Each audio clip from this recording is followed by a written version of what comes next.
So, you want to save the world with clean energy? Make money doing it? Confused about the economic and technical realities of residential and commercial solar, batteries, heat pumps, EVs? Want the real-world scoop on new energy technologies, not manufacturer hype? Then tune in to the Weekly Energy Show, hosted by Barry Cinnamon. Insights from Barry's 40-plus years in the solar and energy industry will help you understand the future ways we'll generate and consume energy. And now, here's Barry.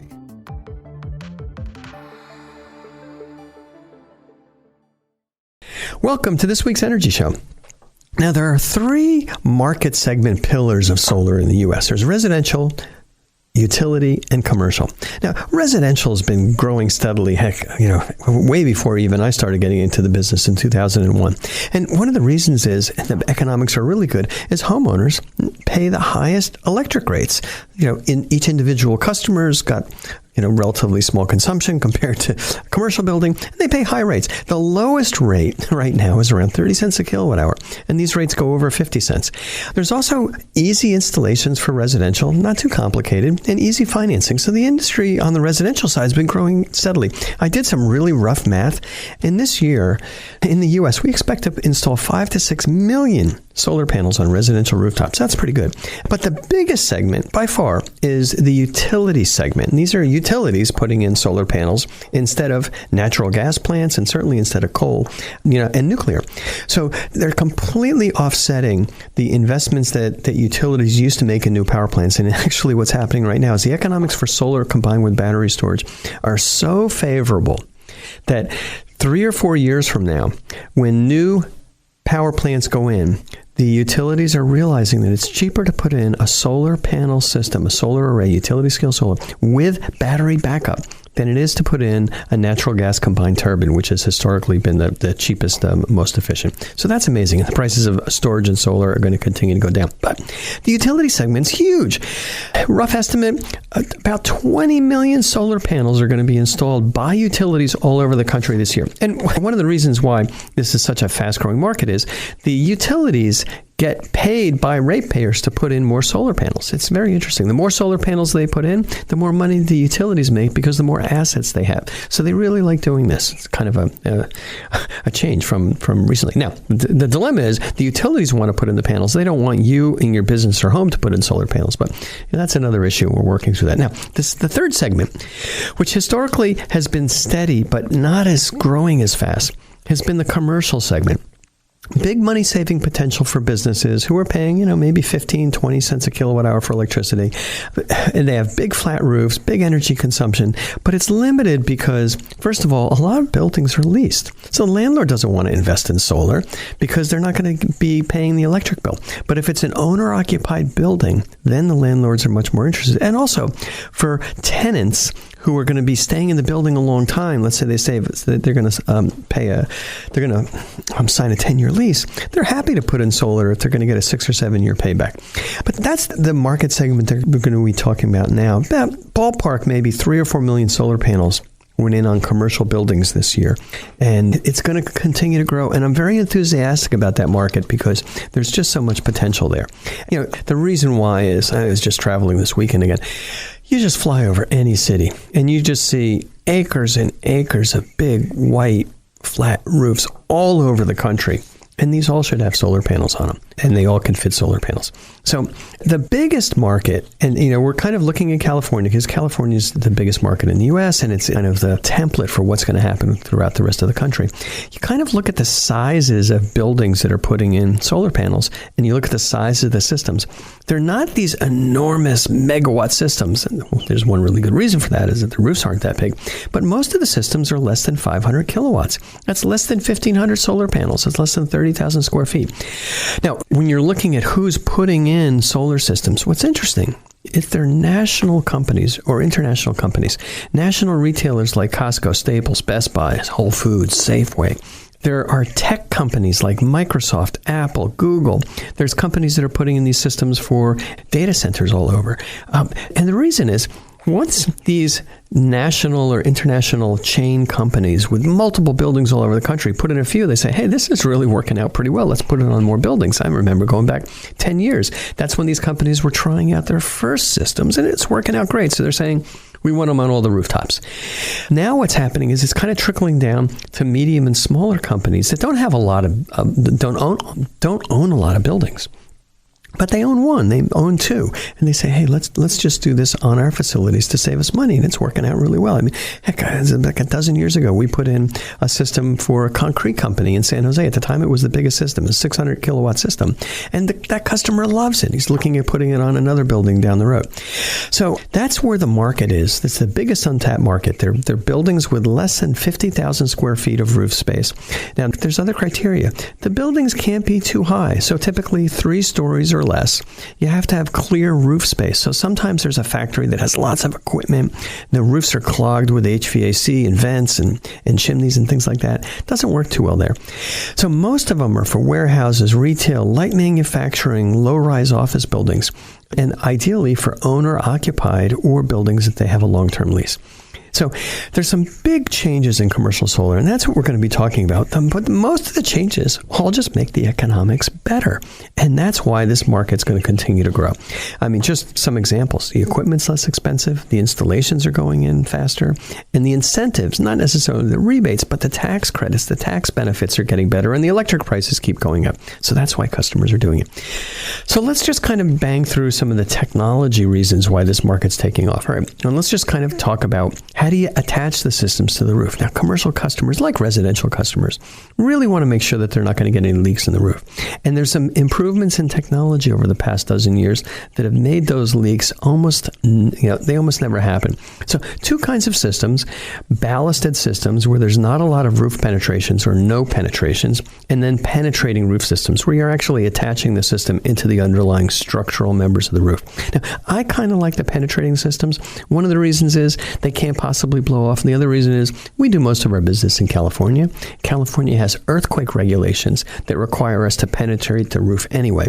So if we're going to do a commercial system, we got to poke 100 holes in the roof. We might as well poke 300 holes in the roof and don't worry about all the complicated ballast. And I also think that over a long time frame, some of these ballasted systems may have a tendency to abrade the roof. But good news is both of the systems are really good. And I like that there's new technology for penetrating membrane roofs. And I'm seeing more and more membrane roofs. 15 years ago, most commercial rooftops were composition, were built-up roofing, tar and gravel. Those are generally getting replaced with membrane roofs, where there's a PVC or a polymer membrane. It's a plastic sheet, and it lasts forever. Now, there's really good ways of kind of attaching into those that aren't creating leaks. Now, also on these commercial roofs, the tilt angles are lower, slightly less efficient, but you can get a higher coverage ratio. You can put more panels on the roof, and you can get more power out of it, and that actually improves the economics. One big negative when we're talking about mounting systems, there's tariffs on aluminum and steel. Now, there's tariffs on imported aluminum steel, but 30%, I think, whatever. But immediately, all the domestic manufacturers of aluminum steel raise their prices. So the racking is more expensive on flat roofs now than it was a year ago. Okay, let's talk about inverters. There's another big place where technology has improved.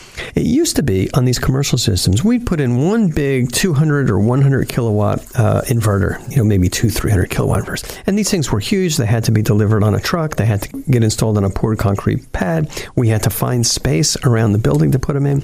And if there was ever a problem, these things aren't going to last forever, the system would be out. You lose 100 kilowatts of power for weeks while they're getting replaced. Now the technology has moved towards multiple smaller inverters, multiple string inverters. They're easier to maintain. And if one goes out, hey, if you have 10 inverters and one goes out, we can get that thing repaired or replaced in a week instead of a month. The other advantage is we convert to AC power on the roof instead of using combiner boxes. So we used to have to run lots of long DC wires. Now we can go directly to AC power on the roof, and that's safer and less expensive to manage. So inverters overall are less expensive now. There's more options, there's new manufacturers, and there's also, I think, better monitoring, which we'll talk about in a minute. Now, finally, solar panels. That's what you always think about. The solar coaster is in full swing. There's anti-dumping duties, there's tariffs on panels, it's a mess. The reality is the pricing is still it went up in 2018, but I think it's starting to trend down again. Now, the difference between commercial and residential is commercial systems generally use 72 cell panels instead of 60 cell panels. These things are, over 6 feet high, and it takes 2 people to move them around. But They're cheaper on a per watt basis. And when you're installing them on a flat roof, two guys or two people can easily move them around. So that's also an additional savings. But the trend I see going forward over the next few years is, unless there's some really bizarre thing happening with tariffs, panel pricing is going to continue to come down. And one of the interesting things is, even though there's a tariff on imported solar panels, there's overcapacity of panels in China. These manufacturers aren't cutting back on their manufacturing. So panel prices on a worldwide basis are declining because the manufacturers are accepting smaller profits to keep their factories running. So that's kind of all really good. All right. Now, we talked about solar panels. That's what everybody's been thinking about on commercial. We talked about inverters. We talked about mounting systems. Now we're going to talk about some of the more subtle things that have an impact on the economics. Monitoring. Now, commercial customers, as do residential customers, want to monitor the system and see how well it's performing. Now, one of the things with commercial is a lot of times these financing deals pay you based on the energy output. So monitoring becomes even more important than ever. Now, I've been doing monitoring on solar systems since 2001, and it's a real headache. The good news is that some of the cellular monitoring systems that are out right now, these are cellular chips that go right inside the inverter or are attached very easily to the existing inverters, work really well. They're reliable, they're easier to configure, and they're provided and supported by the inverter manufacturer. So you don't have a third party to go shake down and try and figure out what's going on with the monitoring. And what a thing I like best about cellular is, God, you think about how many times your Wi-Fi monitoring goes down, or your Wi-Fi in your house goes down, or you're having a problem with your router to which your Ethernet's connected. I mean, heck, it happens to me at home and in the office almost every week. These things are just not reliable. But my cell phone, for however much I'm not a big fan of my cell phone company, the cellular communication network is pretty darn good. So when we're talking about monitoring, we like to use cellular monitoring because it just works. A little bit more expensive at the beginning, but you get much more reliable service. Okay, so that's monitoring. Let's talk a little bit about electric rates. Now, the trend on electric rates is the trend is almost always up. Now, it doesn't go up smoothly. Sometimes it goes down a little bit, but the trend is always up. And the reason why this trend is always up is that I kind of look around the country and see, why are electric rates higher in some places than others? Like California is really high. New York City is really high. Hawaii is really high. There's a really good correlation with the cost of living and electric rates. So you go to some places where electricity is really cheap, cost of living is lower. The reason is, utilities, it's a labor-intensive business. Not only do you have lots of well-paid executives and lobbyists and lawyers there kind of trying to maximize the rates, but there's an army at every utility of people that are maintaining the wires. These are hardworking men and women who are the utility workers, and they got to live locally. You can't outsource this to somewhere in the Midwest where it's really cheap when you're doing work in Hawaii. So the electric rates reflect these local high costs. Now, the trend on electricity is going to continue to go up. That means if you put solar on your commercial building, you're going to be saving more and more in the future. Now, there's also kind of an interesting thing that's happening with tax reform. 2018 Tax Reform Act. It's going to have a positive impact on a company's ability to depreciate system. The tax rate went down, but now you're able to depreciate 100% of the system after the tax credit in the first year. So that's a big advantage. Now, a slight negative, which I don't think is really going to be a negative, is, by the way, utilities also pay taxes. And utilities pay much lower taxes now because of tax reform. So theoretically, utilities will lower rates, but that's never really sunk in. Utilities are probably not going to just raise rates as quickly as they could have otherwise. And the utilities are going to be pushed back by public utilities commissions who don't want the utilities to kind of keep that tax money. But nevertheless, without a doubt, on the average, electric rates are going to continue to go up. So if you have your own independent source of power that's generating power, right, we're talking about 5 cents a kilowatt hour electricity, you're going to come out way ahead. All right. Now, energy storage. You're hearing a lot about that. That's going to be the next big wave. And there's no doubt in my mind that every residential and commercial solar power system is eventually going to have energy storage. We're seeing an attachment rate on our residential customers right now of about 30%. 30% of the people who are signing up to buy a system also put a battery storage system in. Why? Because they can save their daytime solar power and use that energy in the evening when rates are highest. The other reason is, emergency backup power. And there's more and more blackouts. I mean, people talk to me, oh, my power's so reliable. And then I get a call from them in 6 months. You were right. Power went out for 12 hours because somebody overloaded a transformer. That's happening everywhere around the country. Now, but the difference for commercial customers is there's another rate charge in there that many medium and large commercial customers pay called a demand charge. The utilities charge commercial customers something in the neighborhood of $5 to maybe $20 per peak kilowatt that they used. So let's say you've got a medium-sized company, and when you turn your air conditioning on and you turn a bunch of machinery on, and maybe once a month everything's running on a hot day, you may have a peak demand of 100 kilowatts. And at $15 a peak kilowatt, that's an extra $1,500 a month. Now, many companies have thousands of peak kilowatts, so they look at their bill and they say, gee, half of my bill is for these demand charges, and this peak demand is only like 15 minutes a month. So that's a very common use of storage batteries. You put in a big battery, and when you get near that peak, you say, instead of drawing power from the utility, there's a controller that says, hey, I'm going to go suck power out of my battery. So instead of hitting 100 peak kilowatts, I might only be hitting 50 peak kilowatts, and you're saving $750. You multiply it times 10 for a bigger system, and it's a lot of money. Now, also, a lot of commercial customers, and this is kind of the trend where they're going on time of use rates. That's happening at our commercial building at Cinnamon Energy Systems.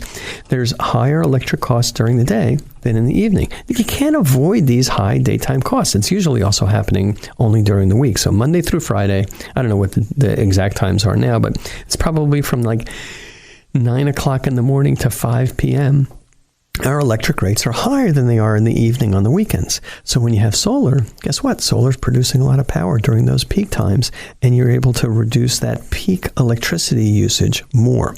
Like, who cares about cheap electricity at night because you're not generating power? That's kind of a nice benefit right now going on with commercial, although that's going to gradually change as peak rates track the cost of electricity, in which case battery is going to make more sense for a commercial customer. And then the third reason why commercial customers are putting in backup power, commercial customers call it resiliency. They want to make sure that their key operations can keep running if there's a power outage. This power outage can be because there's a transformer that blows up, and I see this happen all the time. It could be because there might be a disaster, an earthquake or something like that, or just something else flaky with the electrical system. But you think about any retail company. Let's say you're running a retail store or even a gas station. Power goes out, you still may have employees there, you may still have emergency lights, but your credit card machine's not working. Dead on arrival. Your gas pumping systems aren't working because you have no electricity. The lights in your store go to emergency mode and not, shopping mode, and people are going to leave. So a lot of companies are thinking about putting in backup power for resiliency, for their computers, for their lights, for their credit card machines, for their elevators. And that's a really, really good application. Okay, let's talk about the incentives and the tax credits. Obviously, they vary by states, but the biggest one is the investment tax credit.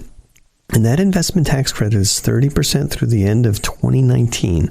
Now, that's very close. We're in the middle of 2018. 2019 is coming around the corner. If that solar system on your commercial building isn't completed by the end of 2019, you may not get that full 30% tax credit. So there's some incentive there. Now, financing, another change on the commercial side. Commercial solar is becoming a very financeable thing. There's a lot of data. There's good track records of companies that are basically putting in these systems, benefiting from lower operating costs, improving their profits, and it's a good investment vehicle. So not only do some companies pay with cash or borrow a bank loan, but there's third-party financing options like PACE, like leases, and like PPAs. And those are, that's the way a lot of systems are paid. And we're seeing that happen. We're doing some nonprofits right now, and they're paying off with a kind of a lease that's optimized for a nonprofit. And the economics are pretty favorable. Even though they have the cash, their economics are better if they lease it because the leasing entity can get the tax benefits. Whereas if this nonprofit were to put in the system, there's no tax benefits. All right, now let's put it all together. Let's say that you have a $50,000 annual electric bill. Let's say you put 500 solar panels on your flat rooftop.